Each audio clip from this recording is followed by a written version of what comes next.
Hello, welcome to our YouTube channel.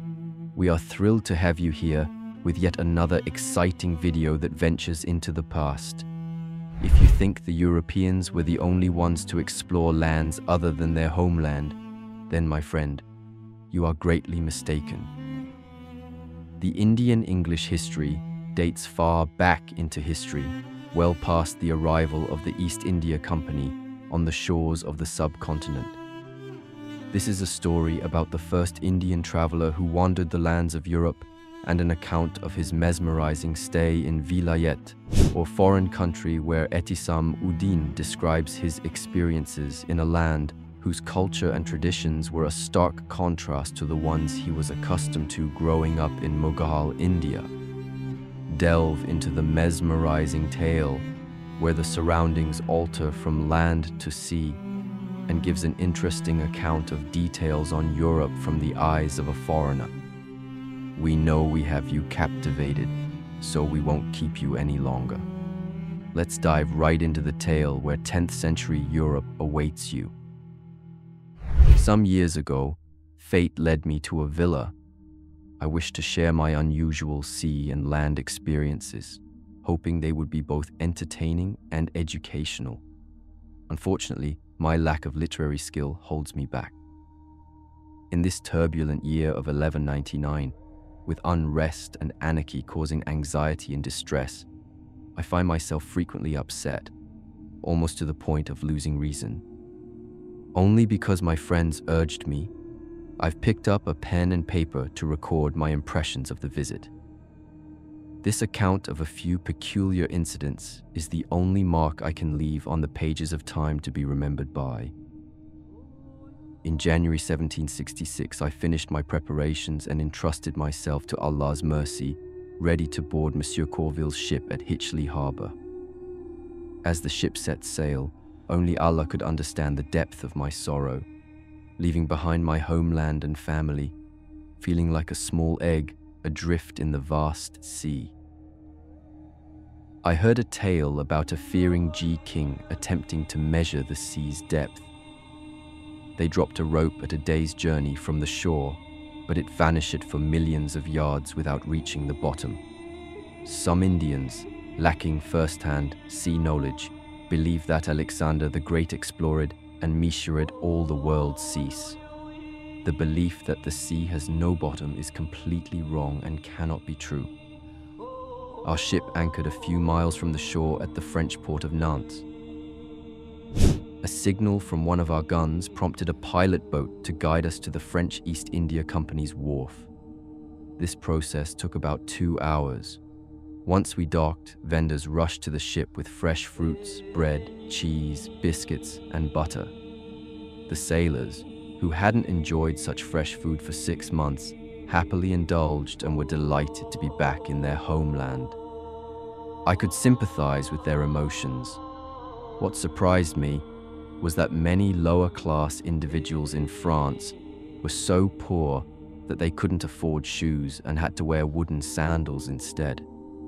While there are poor people in England too, they don't suffer from a lack of leather boots and socks. Captain Swinton and Mr. Peacock found it amusing to see the French in their comical footwear, joking that they were less industrious than the English.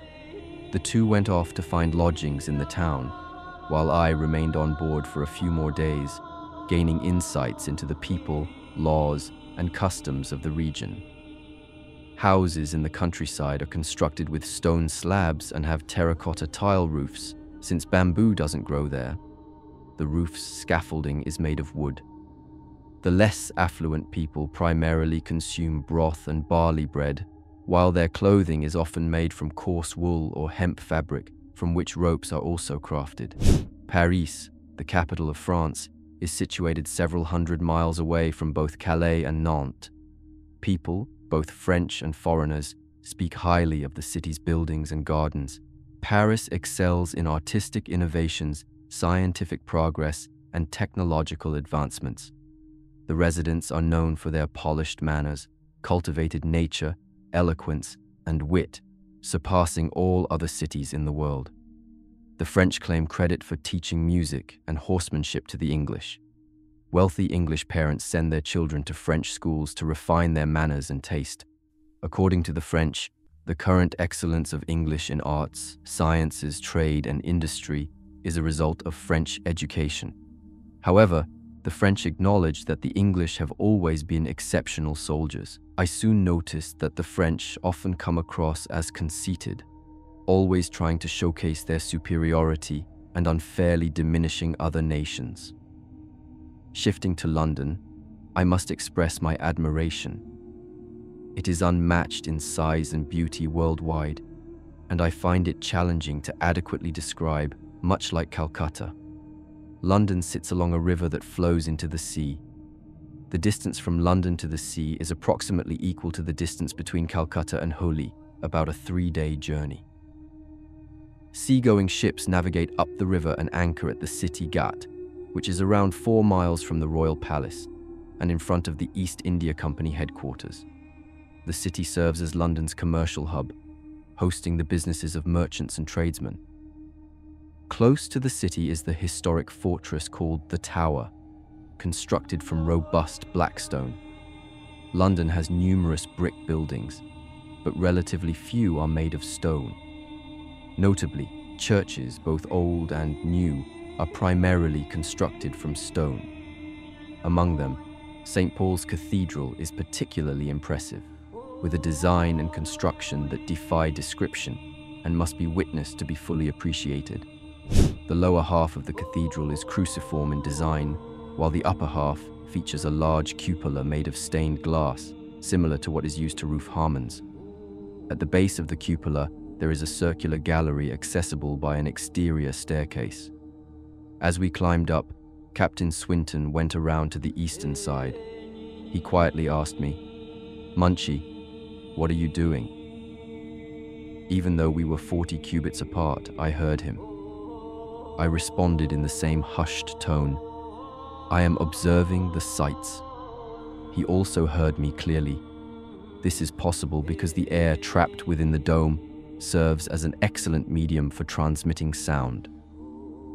One day, I was invited to a dance party at a friend's house. However, as soon as I entered, the music and dancing abruptly stopped. The gathered ladies and gentlemen crowded around me, wide-eyed with amazement, examining my robe, turban, shawl, and other parts of my attire. They assumed my attire resembled that of a dancer or actor and invited me to join the dance. Despite my attempts to explain, they refused to believe me. They insisted that there was nobody on earth who didn't know something about music and dancing.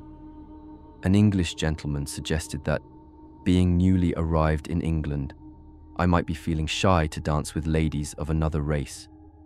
This comment amused the ladies, and they giggled. Meanwhile, they continued to stare at my clothes and appearance, while I, in turn, admired their astonishing loveliness.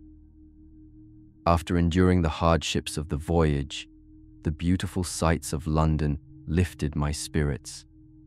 I found it challenging to express or praise adequately, but it was a clear sign of the generosity of the English. A traveler from abroad is more precious to them than their own life, and they go to great lengths to ensure their happiness. Within a couple of months, everyone in the neighborhood became friendly.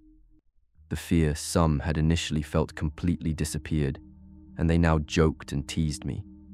The ladies of the bazaar came up to me, smiling, and said, "Come, my dear, and give me a kiss." In the cold European winter, it's challenging to grow Indian fruits and flowers outdoors. For this reason, a special type of house is built, with 3 sides made of brick, and the 4th facing south constructed with glass plates. These glass plates keep out the cold air, but allow the sun's rays to enter. During the cold season, stoves are used for warmth inside the house. Fruit and flower seeds are planted in troughs filled with soil, and the combined heat from the stoves and sunlight helps the growth of Indian plants. European gardeners adopt this method to cultivate Eastern fruits and earn a significant profit. They charge as much as 5 rupees for a pomegranate and 3 for a muskmelon. The houses they use for this purpose have high ceilings, large doors, and windows to create a soothing current of air in hot weather. In Europe, the situation is entirely different. The region experiences extreme cold, frost, and snow. The houses have low ceilings, small doors, and windows. Unlike the flat roofs of brick buildings in India, European roofs are constructed using wooden beams and planks, forming a frame in the shape of a camel's hump. This design resembles the slanting thatched roofs of huts in Bengal. In Vilayet, the arrangements for music and dance performances differ significantly from those in India. In our country, wealthy individuals hire professional singers and dancers for private performances in their homes, inviting their friends. However, in Vilayet, the practice is quite distinct. A group of impresarios collaboratively establishes a company, constructing a large performing hall or theater for public shows. They recruit highly paid singers and dancers of both genders, along with musicians trained to perfection by rare maestros, to showcase their song and dance performances. Artists in Vilayet perform, decked in luxurious costumes and jewelry, before diverse audiences, including both wealthy and less affluent Londoners, as well as emirs, princes, and sometimes even the king. The entry fee varies based on the seat quality. In Vilayet, when a spectator pays the entry fee, they receive a slip of paper indicating the class of their seat. The performances in Vilayet feature enchanting music played on violins and guitars, along with unusual dramatic pieces. The stage is adorned with colorful curtains, and the Habshi performers, dancers as lovely as Horus, engage in captivating antics. All these elements contribute to a highly entertaining spectacle. In the theater, talking is prohibited, and despite the large audience, there is no noise or clamor. When the audience is pleased with a performance, instead of shouting expressions like shabash or wah wah as done in India, they show appreciation by stamping and clapping their hands.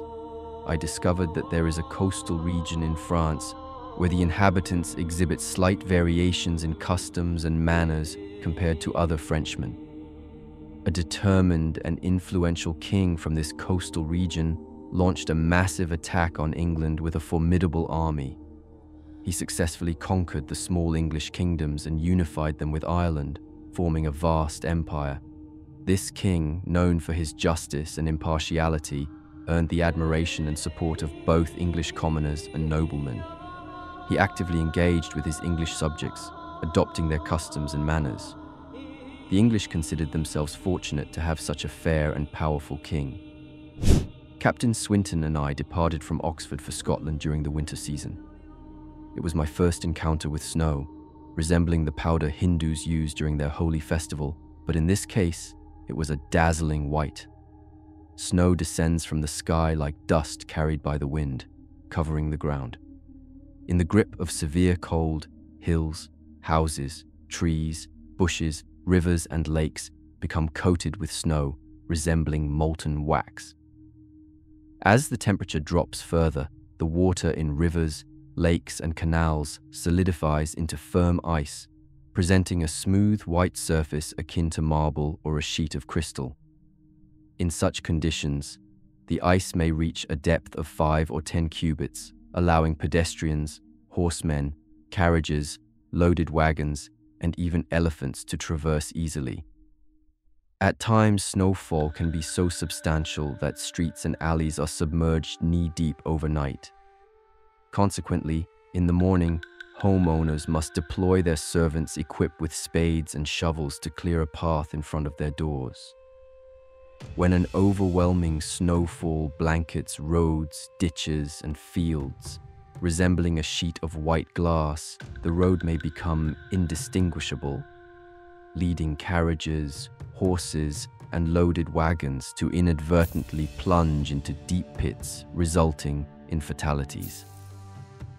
An incident of this nature occurred near Oxford that year when a loader with 13 men and 4 horses succumbed to such an unfortunate accident.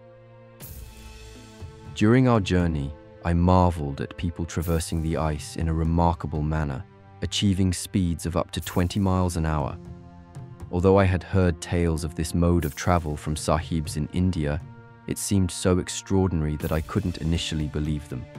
However, witnessing it firsthand dispelled my doubts.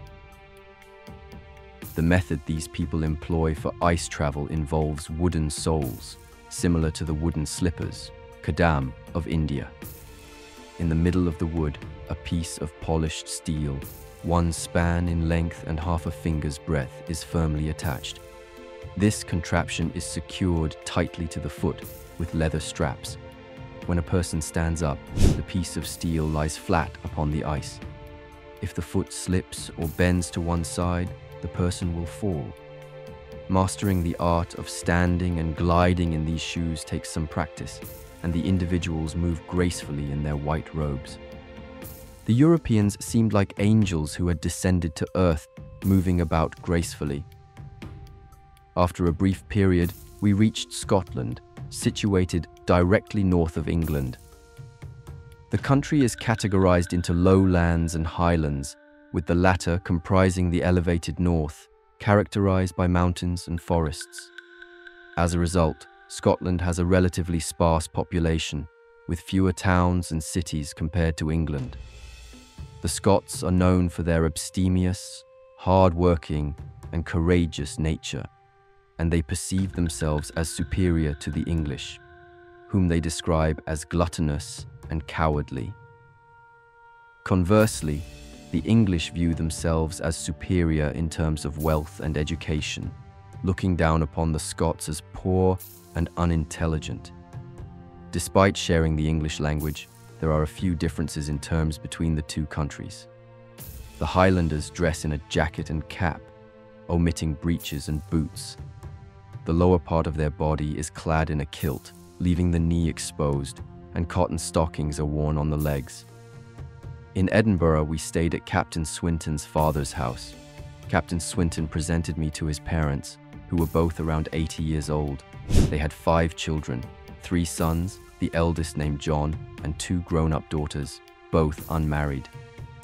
In Vilayet, marriages are ideally based on the mutual consent of the man and woman. The man should be good-looking, have an agreeable temper, and possess some form of income, either inherited or earned through business or employment. Similarly, the woman should be attractive, possess a good disposition, be knowledgeable in at least some of the fine arts, and have a portion either from her father or former husband. A truly fortunate match is relatively rare where all these good qualities are present. However, some people prioritize only wealth when seeking a partner. If a woman is both ugly and poor, no one will marry her in Vilayet. Vilayet is known for its abundance of beautiful women, and finding wealthy and virtuous ones is not difficult. As a result, there are thousands of old women who have never experienced the companionship of a husband. In Europe, the notable powers include the Holy Roman Empire, Italy, Germany, Prussia, Russia, Denmark, Portugal, Holland, Spain, France, England, Turkey, and 3 other countries whose names I cannot recall at the moment. These are predominantly monarchies, with the exception of the relatively small Holland. The Dutch people inhabit a land governed by noblemen, and the majority of the population consists of prosperous merchants. Due to the abundance of fish in the waters off their coast, there are also numerous fishermen and fish sellers. Consequently, other Europeans sometimes derogatorily refer to the Dutch as fishmongers. The Roman Empire is ancient, and at one point all the other European lands were under its influence. The languages of Italy and France are both sweet and elegant, studied by the English not only for their beauty, but also because many classics of science and philosophy are written in these languages. Italy, France, and Germany are powerful states, but Spain is the wealthiest among the European nations. This wealth is attributed to the fact that most of the gold mines in the New World are under Spanish control. In Spanish colonies, Spaniards are renowned for their cleverness and hard work, potentially surpassing even the English in these qualities. It was mentioned that France, Italy, and Germany combined are approximately equal to India in terms of area, but Russia is at least 3 times the size of India. Historians suggest that just as the English are currently more renowned than all other nations, the Spaniards in their colonies are also esteemed for their industriousness and intelligence. The Portuguese were once notable among the Christian kingdoms for their wealth and military prowess. Their ships were the first to reach Bengal and other parts of South Asia. As European nations sought to find a direct sea route to the east, the Portuguese played a significant role in facilitating direct trade with these regions. Finally, the Portuguese king, a bold and ambitious man, took the initiative. Eventually, his fleet reached a cape situated midway between Europe and India. This cape marked a corner of the land of the Habshis, or black people, located at the southern end of the world. The sailors reasoned that there couldn't be much of the earth left further to the south. By circumventing the cape, they believed they could reach South Asia. This optimistic perspective led to the naming of this point as the Cape of Good Hope. When news of this discovery reached Europe, the Ferengis threw their hats into the air for joy. After 9 years of struggle, Portuguese ships finally reached India. The Ferengis were overjoyed at the success of the expedition, celebrating as if they had conquered the whole world. Before long, other hat-wearing nations of Europe, French, English, Dutch, and Danish, came one after another, establishing trading centers. I am not a specialist in the history, beliefs, and rituals of Christians, but I have learned something about these matters from English books and translations of the Gospels, which I will summarize. At the root of Christianity is the belief that Hazrat Isa is the Son of God, which Christians claim is borne out by the fact that the Virgin Mary bore him without having known a man. Most Christian nations adore Jesus Christ and Bibi Maryam, placing effigies of Christ and Mary in their churches and worshipping them. The English, rejecting such idolatry, maintain their churches free of such images and hold the belief that Allah is formless. Bigotry is prevalent among Christian nations. If a Muslim were to go there, give the azan, and openly practice the rites of Islam, he would face the risk of being instantly burnt at the stake. However, the English are free from such bigotry. Even if one were to build a mosque in England, pray and fast as Allah enjoins, no objection would be raised. The English express a perspective that is indifferent to the religion of others, saying, "What is it to us what the religion of another may be?" Captain Swinton made various attempts to persuade me to stay on for another 3 or 4 years, but I declined due to the profound sadness of my separation from my native land and friends, caring little about acquiring riches or temporal advantages. I returned to Bengal in 1769 after spending a whole year aboard the ship for the round trip, 1 year in England and Scotland, 7 months in Madras, and 2 months at different ports of call.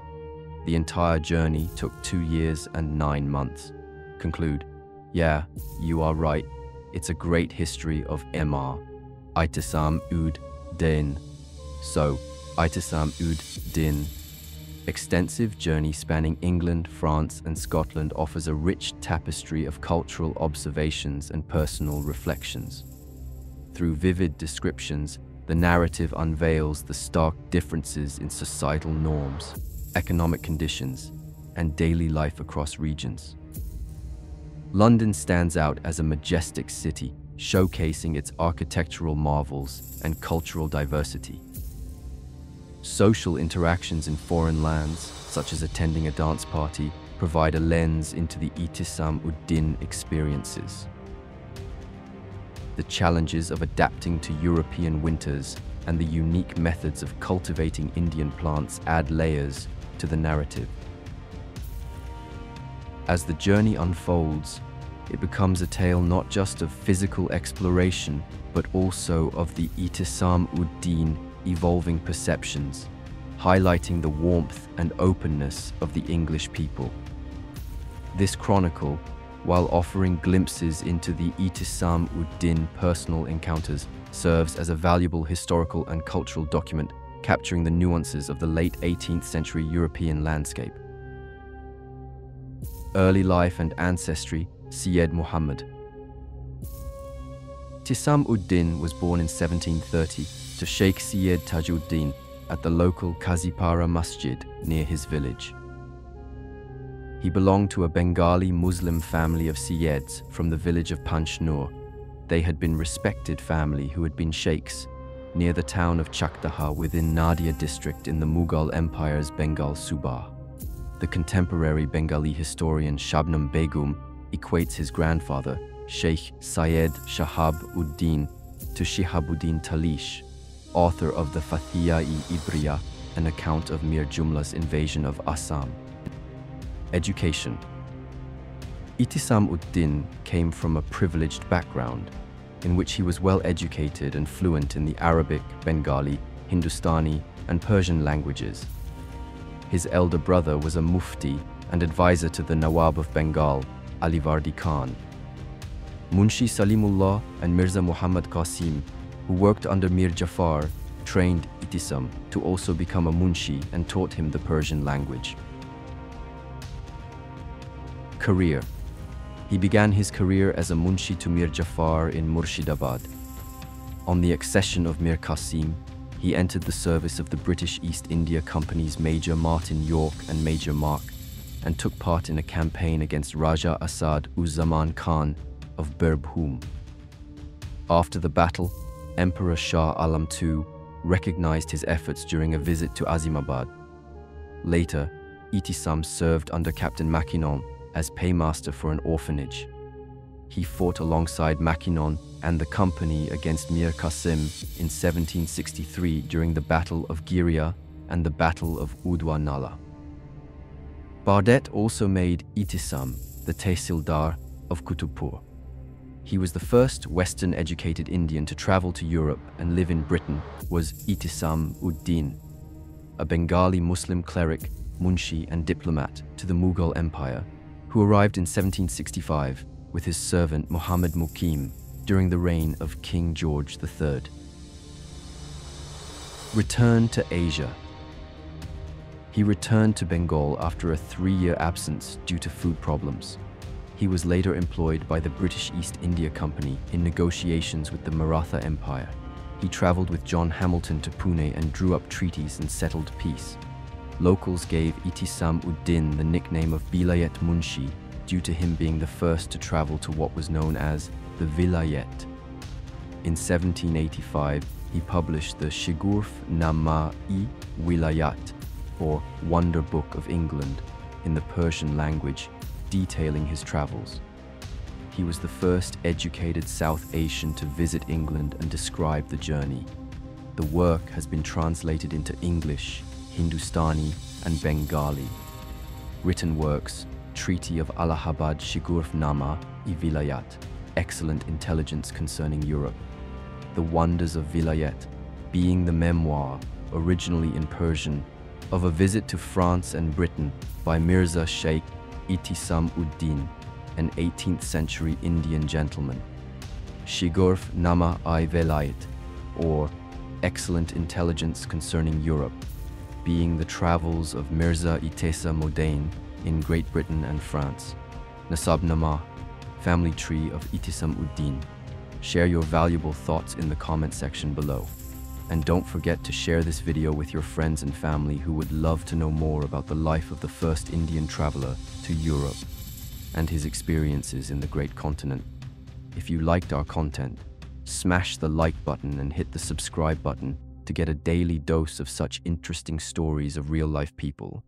We will see you in another interesting video. Cheerio.